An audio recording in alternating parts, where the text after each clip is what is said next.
That song definitely took me a long time to actually figure out what I think what I was saying, and or not what I was saying, like what the song was trying to say.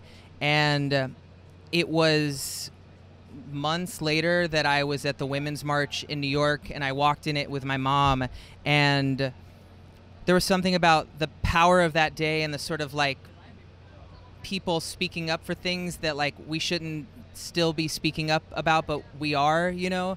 And I think that drove me home to sort of like let them hear the break in your voices. You'll never know how much you can take. And like that lyric was directly from like that march and that moment. I think when I started making the record Vital, I didn't even know that I was making a record.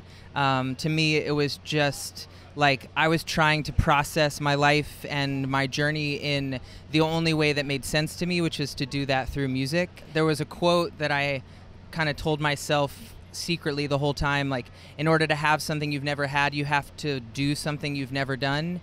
And I just felt like the entire process of this record was me trying to not follow some trope of what I was supposed to do and just like follow literally my heart. Home, when I was writing it with my producer, Ryan Marone, there was a time in my life that I really felt like I couldn't be myself at home. And as I was writing that song, like those words were coming out of my mouth, like, back home to the place where I belong.